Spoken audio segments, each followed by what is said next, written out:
আজ বানানো হবে জলপাইয়ের চাটনি। তার জন্য আমরা জলপাই নিয়ে নিয়েছি। আমি এই কড়াইতে দুপলা তেল দিয়ে দেবো, আর একটু দিয়ে দিলাম। এটা হতে দেবো।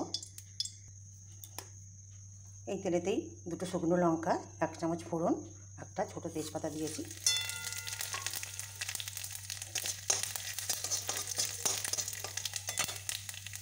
এবার এই জলপাইগুলো দিয়ে দেবো।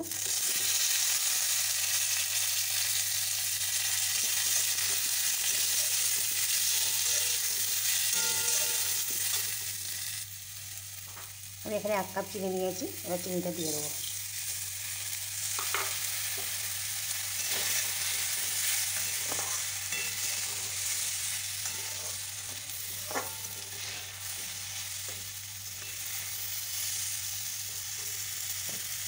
এখানে সামান্য জল দিয়ে দেবো।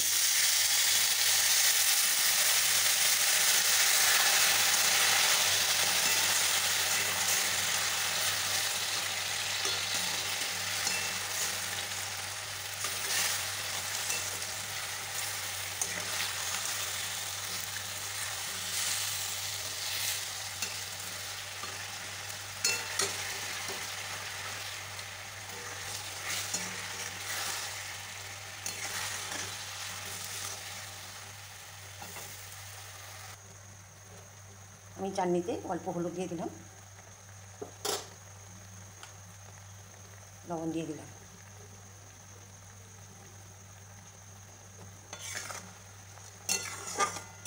এবার এটাকে সিদ্ধ হতে দেবো।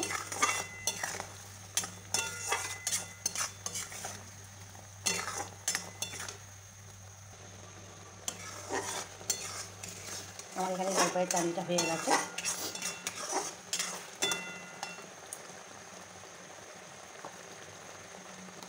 এখানে আমি ভাজা মশলা করে রেখেছিলাম, ধরে জিরে, মৌরি, ছোটো এলাচ, দারচিনি, লবঙ্গ, এটা দিয়ে দিলাম, আর একটু দিয়ে দিলাম, আর লেবুর রস একটু দিয়ে দিলাম।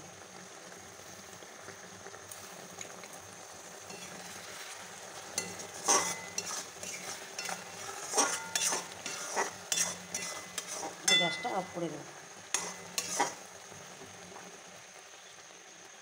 আমার জলপাইয়ের চাটনিটা হয়ে গেছে।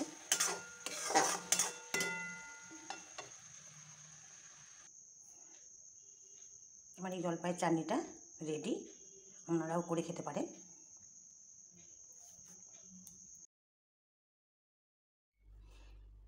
আমি একটা বড় চালতা নিয়ে নিয়েছি চাটনি করব বলে। এখানে চিনি নিয়ে নিয়েছি 1/2 কাপের মতো, মোটা দানা যেহেতু। এখানে ফোড়ন নিয়ে নিয়েছি 1 চামচের একটু বেশি, দুটো শুকনো লঙ্কা নিয়েছি, একটা তেজপাতা নিয়েছি। এখানে ভাজা মশলাকে গুঁড়িয়ে রেখেছি, জিরে, মৌরি, ধনে, ছোটো এলাচ, দারচিনি, লবঙ্গ, এগুলো তো সব আছে। আর এটা লেবুর রস নিয়েছি 2 চিপ।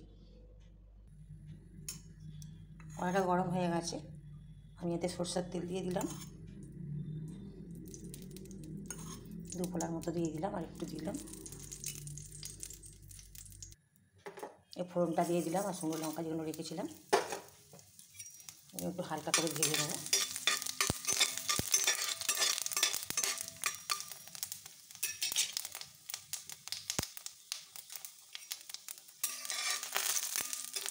একটা সেন্ট উঠে গেছে। এবার আমি এই চালটাগুলো দিয়ে দিলাম। চালটাগুলো ফাটিয়ে দিয়েছি, চালটাগুলো সবই ছোটো করে দিয়েছি, নাহলে অল্প দেবেন।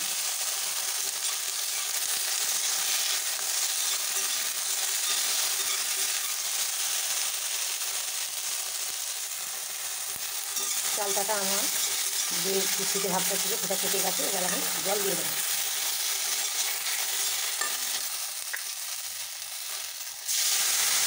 অল্প করে জল দিয়ে দিলাম, চিনিটা দিয়ে দিলাম।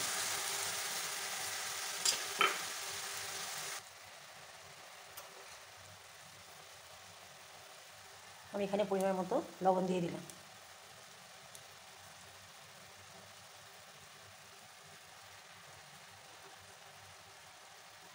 হলুদ দিয়ে দিলাম।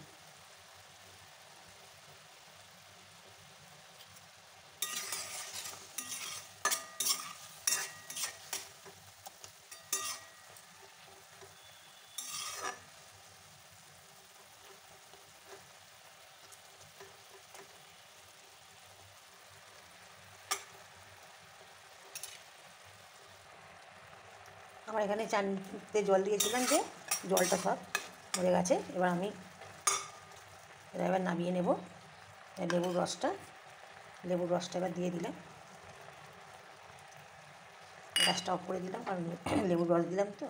এবার একে নেড়ে চেড়ে দেখুন কি সুন্দর কাই হয়ে গেছে।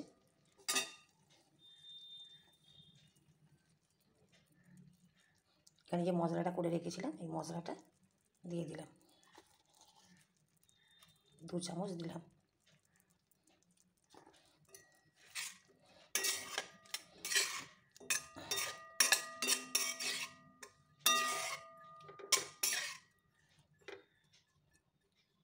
এবার এটা কড়াই থেকে তুলে নেব।